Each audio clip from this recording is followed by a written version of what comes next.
this level of hostility. And well, as a younger act, I welcomed the combative nature of performing in clubs. At this level, where I have complex, worked out routines with through lines, it can, as you can see, create something of a blockage in the flow when I have to deal with it.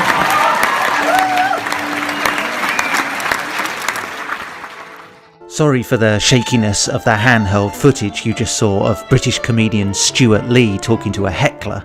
I'm afraid there'll be rather a lot of shaky handheld footage in this video because comedians' clashes with their hecklers rarely make their glossy Netflix specials and Christmas DVDs, and yet, as anyone who's seen or performed live stand-up will know, impromptu contributions from the audience are as much a part of the experience as the compere warning you to turn off your phones or the notice about drinks offers at the interval. We'll get back to Stewart Lee, one of my favourite working comics, a little later. In the meantime, I want to consider why we like this kind of exchange, and we certainly do. Just see YouTube for evidence where there's grainy video of almost every stand-up you've ever heard of and plenty you haven't going toe-to-toe with an aggrieved audience member. You fucking nosy Nelly. Most obviously, it's the thrill of the chaotic we're pursuing, the sense we're off script and that anything can happen, the giddiness that descends when events are spinning from control. Why are you involved in their business? I got it every time here when I see you. No, we don't go at it every time you're here. Last time with the cocaine, I was on the front row with that like... I've been doing this for 19 years. Yeah, I remember that day. That's how important you are. Of course. I remember doing Letterman, Carnegie Hall, and talking to you. And in the boozy fug of this detour into spontaneity, tempers may flare, performers slip out of character, everything seems at stake, the ego of the comedian, their command of the room, the slight possibility they could be upstaged. You're welcome! Thank you for not just laughing, thank you for verbally letting me know that you appreciated that. Thank you! And yet they rarely are, and we like that. For all the thrill of disorder, we watch comedians tackle hecklers because we enjoy seeing order challenged and then restored. We watch to see razor-sharp minds at their nimblest, the reflex retort that rights the world again, that puts the agent of chaos firmly in their place and does it, when wielded by the best, with a punchline.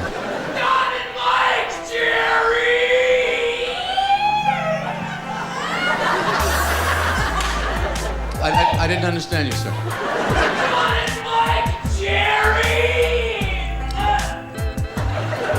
No, I was right the first time. Or else I'm overthinking it. Maybe we watch these videos mostly to see drunken Egypts embarrassing themselves. Maybe because they make us feel better about who we are and the life choices we've made. What's that? Fuck Barbara Walters. Well, I was right in the middle of the story there, buddy. I'm going to hold that for later when you're home or something. I appreciate the sentiment. And yet, a few of these clips really stand out. Usually when a comedian has both the confidence and the control to analyse the interruption as it happens. Actually, I want to give you the excuse of being drunk.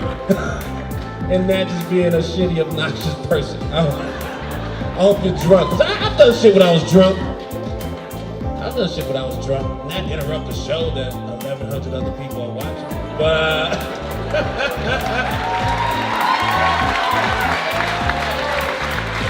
when I'm drunk, I like to ruin one or two people's nights. A cab driver, a bartender, a woman that I'm seeing. That's what I... Which brings us back to Stewart Lee and my favourite comedian heckler footage of all time. I'll play the start again because it sets up what's coming so perfectly. This level of hostility. And well, as a younger act, I welcomed the combative nature of performing in clubs. At this level, where I have complex, worked out routines with through lines, it can, as you can see, create something of a blockage in the flow when I have to deal with it. Alright? It carries on in this vein.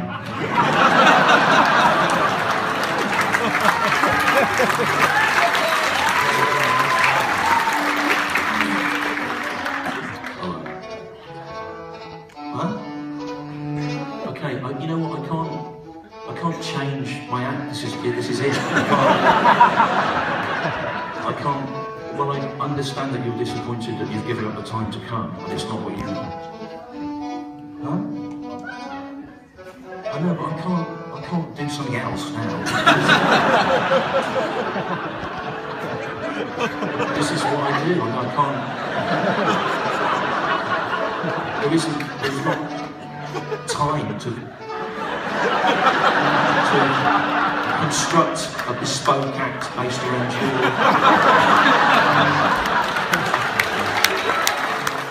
For those who don't know Stewart Lee's work, and trust me, everyone should, he's mastered the art of audience interaction over a long career dated back to the 90s. Lee's onstage persona is hyper-aware of how an audience is responding to his material, and he uses that awareness at vital parts of his shows, often setting one portion of the audience against another, emphasising arrogantly that if a particular joke doesn't get the laugh it deserves, well, the responsibility lies squarely with them. And big laughs down here for that. People down here, the people who bought the tickets first, they've seen him before and they go, no, of course there'll be content and structure. We've seen him before, this is a comedic double bluff, right? But up there's a lot of people, they don't really know what they've come to. Friends have brought them, the very worst. A couple of people that like me, they've gone, well, let's get Gene and Chris to come as well. And they've come and they don't know who I am, and they've been whispering all through it up there, in the top bit there. And is this who you wanted to see?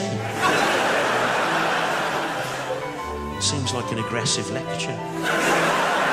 You can see then that Lee's response to the heckler fits perfectly with the beleaguered, faintly uppity persona he's long cultivated.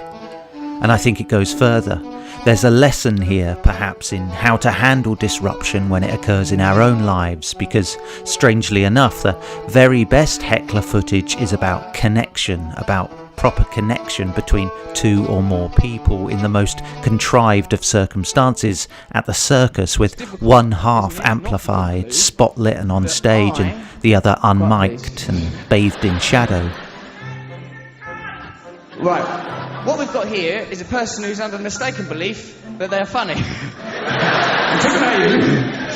I recognise this. I recognise this problem. I've not had a life free from difficulties of a psychological nature. Therefore, it's my duty to be patient with you. I can hear in the tenor, in the cadence of your voice, that you are not a bad person. But this thing here, I'm at work. Here's the late Joan Rivers taking a more direct approach.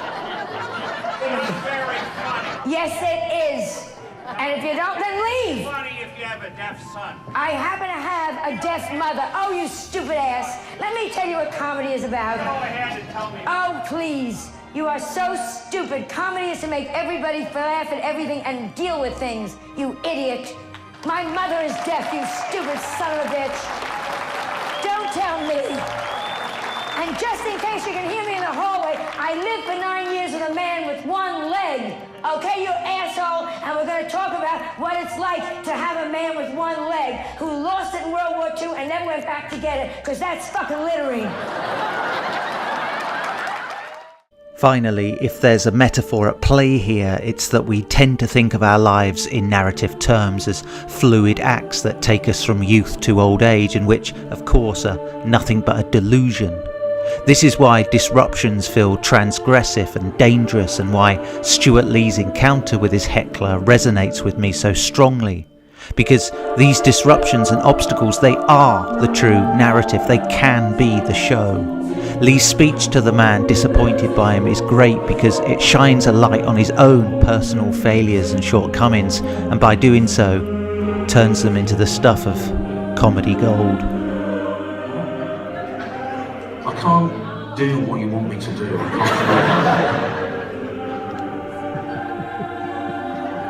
can't do it.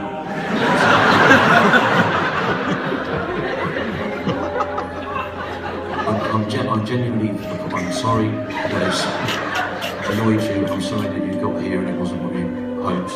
And I can't just change now. I can't do it. And also, objectively, I have a mortgage, I have children. What I'm doing now, as you can see, I see a degree of a financial return for it. You know, it was a long, I mean, I've gone a long time since I started to break even. I was about 36, 37. Ticked over, and I mean, how long can I carry on working at this level? 10 years before it starts to fade? I don't know. But it would be a gamble to ditch this.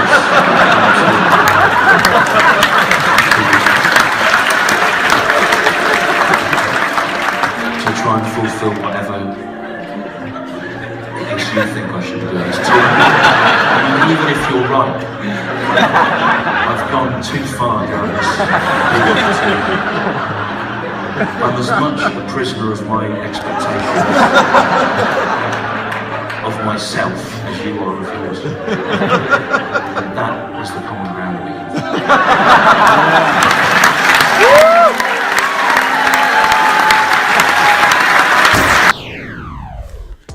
Essay number 4. Thank you very much for watching. Boring and too long. Video's too long. Yeah, and you're making it longer right now. You realise that? Yeah. Mate, you need some jokes. Make a stand-up video without any jokes. Anyway, forget him.